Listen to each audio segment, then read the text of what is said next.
Today, we're diving deep into some exciting news about the upcoming Galaxy S25 series and why it might not launch with One UI 7.1. If you're a Samsung enthusiast, you'll want to stick around to hear what this means for you. So let's get straight to the point. Reports suggest that the Galaxy S25 lineup is currently being tested with One UI 7.0 instead of the anticipated One UI 7.1. Now, if you've been keeping up with Samsung over the years, this news may catch you off guard. Typically, every new Galaxy S flagship rolls out with a One version of One UI.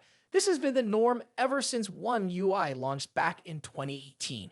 But according to reliable tips for Chun, the 8,888 from X/Twitter, things are set to change next year. This departure from the norm might raise some eyebrows, but let's unpack why it might not be a big deal after all. Now you might think, hey, isn't this early in development? Maybe they just haven't gotten to 7.1 yet. Well, that might not be the case. Samsung is actually opting for a new strategy with One UI 7.0. They'll be allowing selected device owners to beta test this new software later this year. But crucially, they plan to launch the stable version alongside the Galaxy S25 lineup next year. This means that releasing One UI 7.1 simultaneously with the Galaxy S25 isn't really necessary. In the past, these OM versions were typically rolled out to existing devices well ahead of the new Galaxy S releases, but with the stable rollout of One UI 7.0 happening alongside the S25 series, Samsung seems to be streamlining the process. So does this mean that One UI 7.1 is completely off the table? Not at all. While it seems the Galaxy S25 will skip directly to One UI 7.0, Samsung will likely still push out a One UI 7.1 update after the devices hit the market. This update could focus on integrating new Galaxy AI features across eligible devices. In fact, it's quite possible that we could see a significant update like One UI 8.0 come along as well. Given that Google is expected to roll out Android 16 ahead of the usual timeline, Samsung might leverage that opportunity to create a more significant version jump, skipping 7.1 altogether. Now let's consider the fan perspective. Many Samsung users appreciate the seamless experience and high quality of updates. While skipping a version can be concerning, it can also mean focusing resources on delivering a well-rounded, fully featured experience with One UI 7.0 from day one. It's important to remember that each GUI version comes with its own set of features and improvements. By avoiding a rush on update, Samsung can ensure that when One UI 7.0 arrives, it'll be polished and primed to showcase the Galaxy S25's capabilities. So what do you think? Are you excited to see the Galaxy S25 launch with One UI 7.0? Or do you think the lack of a 7.1 release is a concern? Share your thoughts in the comments below. And as always, if you enjoyed this video, don't forget to like, subscribe, and hit that notification bell for more updates on all things tech. Thanks for tuning in, and we'll catch you in the next video. Stay tech savvy, everyone. The smartphone industry is constantly evolving, with each new year bringing us flagship devices that push the boundaries of technology and design. In this video, we'll be taking a close look at the two biggest names in the smartphone world right now: Apple's iPhone 16 Pro Max and Samsung's Galaxy S24 Ultra. Both phones are powerhouses in their own right, but how do they stack up against each other? Let's dive into the battle of the bigs. Design and size. As expected, Apple's iPhone 16 Pro Max doesn't deviate much from its predecessor when it comes to design. The rectangular shape, soft corners, flat sides, and dynamic island pill-shaped cutout remain. This year, however, the screen has grown from 6.7 inches to a massive 6.9 inches, making it the largest display ever on an iPhone. Its bezels are even thinner, but the overall dimensions have changed slightly, measuring 163 millimeters by 77.6 millimeters.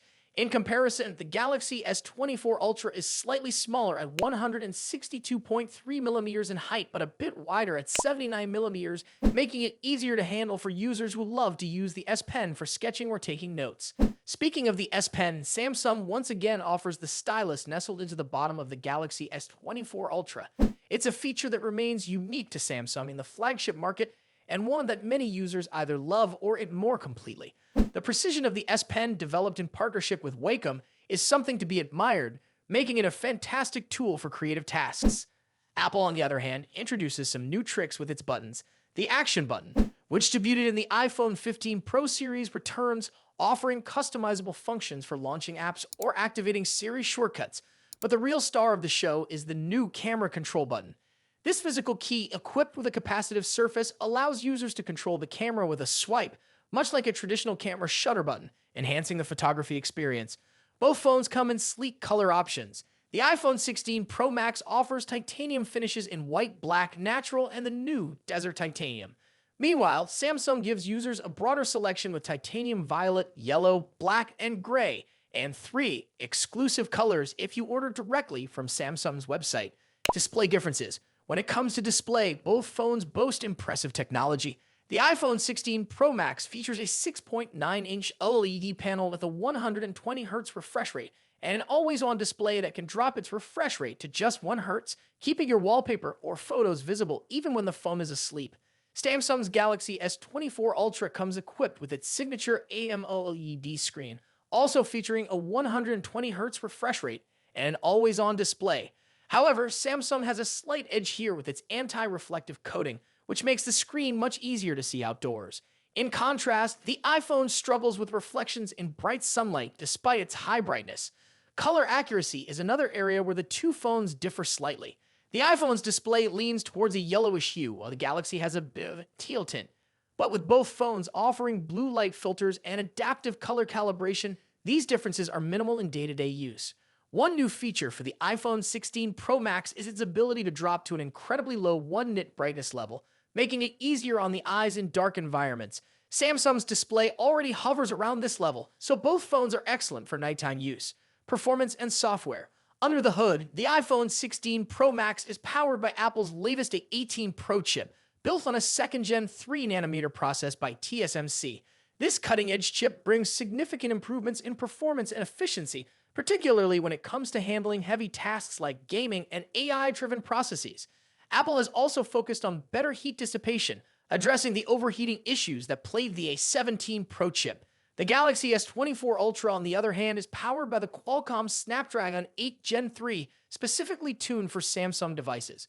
While both chips are incredibly powerful, benchmarks show that Apple's A18 Pro takes the lead in CPU performance. However, in 3D graphics tests, the Galaxy S24 Ultra isn't far behind, offering stellar gaming performance. Both Apple and Samsung are pushing into the realm of AI, with dedicated NPU cores to handle AI tasks.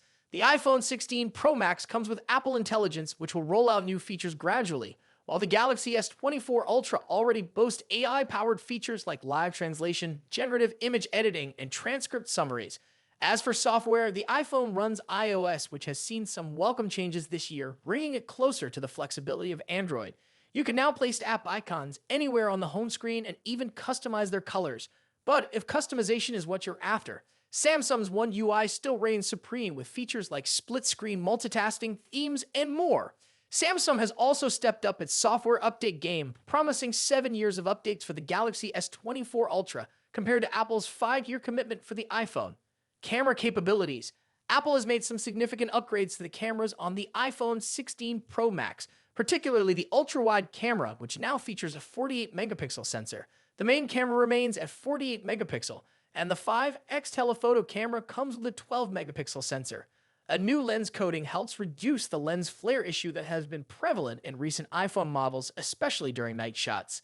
Samsung, as always, is pushing the envelope with its camera hardware. The Galaxy S24 Ultra boasts a hopping 200-megapixel main camera, alongside a 12-megapixel ultra-wide, a 10-megapixel 3x telephoto, and a 50-megapixel 5x zoom camera. While the megapixel count might seem impressive, the real magic happens in post-processing. Both phones have excellent cameras, but Samsung has a slight edge in zoom performance, while the iPhone tends to over-sharpen fine details like leaves or grass. In low-light conditions, both phones perform admirably, but the iPhone's new lens coating helps reduce the flare and artifacts that can appear in night photos. Samsung, on the other hand, continues to struggle slightly with oversaturated greens in its images, but this is only noticeable when directly comparing photos side by side. Battery and charging. When it comes to battery life, both phones pack a punch. The iPhone 16 Pro Max has a 4,685 mAh battery, while the Galaxy S24 Ultra comes with a slightly larger 5,000 mAh battery. However, Samsung takes the lead in charging speeds, offering 45-watt wired charging compared to the iPhone's 20-watt. For wireless charging, Apple's MagSafe offers 25-watt, while Samsung's wireless charging maxes out at 15-watt. Conclusion. So, which phone is the better choice? It's a tough call. The iPhone 16 Pro Max impresses with its sleek design, powerful A18 Pro chip, and improved cameras, while the Galaxy S24 Ultra excels with its S Pen, higher megapixel count, and faster charging speeds. Ultimately, it comes down to personal preference and whether you're more entrenched in Apple's ecosystem or Samsung's Android world. Either way, you're getting a top-tier smartphone that won't disappoint. What do you think about it? Let us know your thoughts in the comments. Until then, take care. Goodbye.